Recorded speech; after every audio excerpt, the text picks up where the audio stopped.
Today we're talking about the new Velma. This is a Netflix show that has recently been released called Cleopatra, and it's getting so much hate for doing what a lot of shows have been doing recently, which is race-swapping different characters in the show. Like I mentioned, Velma, which came out at the beginning of this year, was a piece of crap. I mean, they race-swapped like all the characters for no reason. And I mean, besides that, the show itself was an excruciating watch. These scriptwriters actually graduated from Hustlers University, I swear. So this documentary that Netflix has done, which I think it is important to remember that this is supposed to be a documentary. It's supposed to be factually accurate, so just like switching around people's races probably matters more in terms of historical accuracy rather than the Velma thing, because the Velma thing is fiction. Alright, now this is the poster they're using to promote the show. They have Cleopatra as a black woman. Now there are some people that think that because Egypt is a part of Africa that all of the people in ancient Egypt were black, but that is not true. The ancient Egyptians were primarily indigenous North African people, and the way that we look at race nowadays definitely did not exist in the ancient times. So it's widely believed that the ancient Egyptians had a diverse range of physical appearances, which probably included a variety of skin tones and different eye colors, different hair types, all different sorts of things, because their gene pool was very non-homogeneous. Now, Queen Cleopatra, though, specifically is of Macedonian Greek ancestry. So I asked ChatGPT, was it likely that Queen Cleopatra had fair skin? And it said, while there's no consensus on Cleopatra's exact appearance, it is believed that she would have a mixed heritage with Macedonian Greek and Egyptian ancestry. This suggests that she might have had a complexion that was not extremely dark,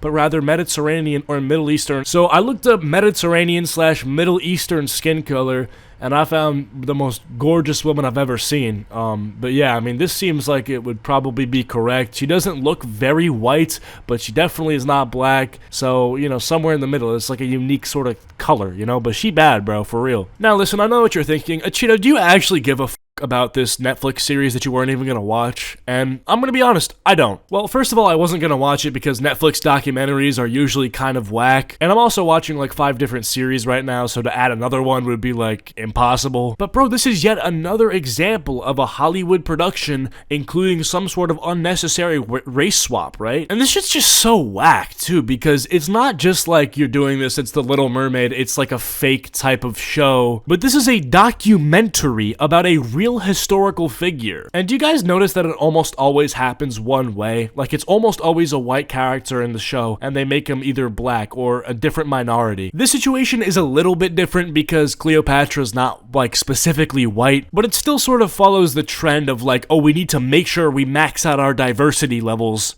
Jarvis, increase diversity by 70%, but, like, okay, Pokimane is actually African. She's Moroccan. But, like, bro, look at her, right? Like, she doesn't look African. If I said, oh, Pokimane's African, you wouldn't think that that's what Pokimane looks like. That being said, if you made a documentary on Pokimane where you had an actress play Pokimane, you would not have this girl play Pokimane, and you would not have this girl play Pokimane. That's just my point, bro. And on top of that, why not get an actual 100% blooded Egyptian actress to play Cleopatra? This actual Egyptian lady says, why Egyptians are mad about Cleopatra Netflix series, shocking views, plus what is, quote, black. She had some pretty interesting things to say that I think you should hear, and then I'm going to give my own thoughts.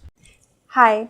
First of all, I just want to say that I'm 100% Egyptian. I've never been to America. I don't live in America. So I have freedom of speech. I can say whatever I want. I don't need to tiptoe around the terminology. Is my history. This is my queen they're talking about. This is my hero. This is serious. This is not a cartoon. This is historical docuseries. This is not even Cleopatra. This is Cleo culture theft. It's Cleo lies. This is Cleopatra. Really? This is not even about black and white. This is not even about skin color. Like, look at her. Ancient Egyptians were known to be very obsessed with their grooming. They always did their hair in beautiful braids. They went as far as shaving their own hair, putting wigs on just to look very tidy and neat. They were obsessed with looking beautiful. These are some of the most beautiful women in history. I want to cry.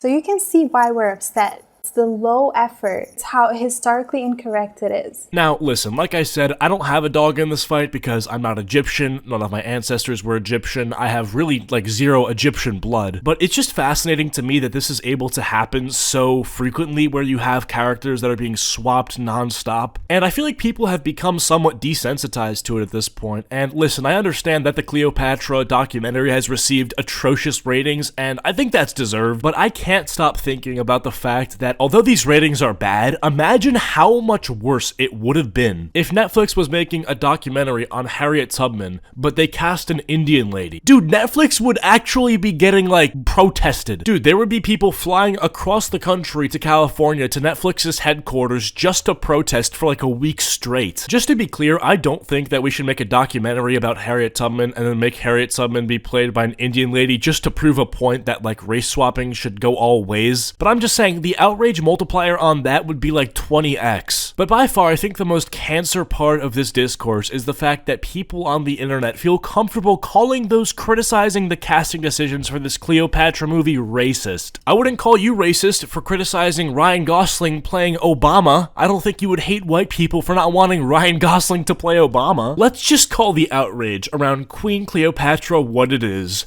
Racism. Shut the f*** up. Let's just call your op-ed what it is. Retarded. While concerns about historical accuracy and erasure are valid, particularly when depicting stories as nuanced as Cleopatra's, even the use of the phrase Afrocentric thinking in such a context is damaging. For starters, it's emboldened white supremacists who have crawled out of the darkest corners of the internet to spew hate and racial slurs at the cast and creators of the show, just like they did when Disney announced Halle Bailey as the star of The Little Mermaid, and when Shonda Rhimes dared to present black people in legal roles in Bridgerton. Ah yes, this white supremacist crawling out of the darkest corners of the internet to spew hate. Bro, these op-ed writers will find 2 tweets by 2 different accounts that have a combined total of 0.5 followers. Like these literal nobodies that just tweet a racial slur and then they'll be like, whoop, look at this. You see everybody who's validly crapping on this Netflix documentary for being what it is, crap. You see, these are actually the exact same people that are tweeting the N-word on Twitter that have 0 followers. And because of these 0 follower Twitter accounts, which you have every ability to ignore, block, just not engage with at all, you get free publicity, free interviews, basically allowing yourself to have a spotlight and paint yourself as a victim. Adele James discusses blackwashing, backlash to Queen Cleopatra. I have every right to have a shot at humanizing this incredible woman. The death threats I've received, the racist comments, it's vitriol. Like, talking about how racism and death threats are bad is a great way to ignore any actual criticism that involves anything to do with this. Like, if Moist Critical uploads a video to his YouTube channel where he takes a poop on the sidewalk and just like leaves it there, and he gets a lot of mean comments, people are calling him bad names and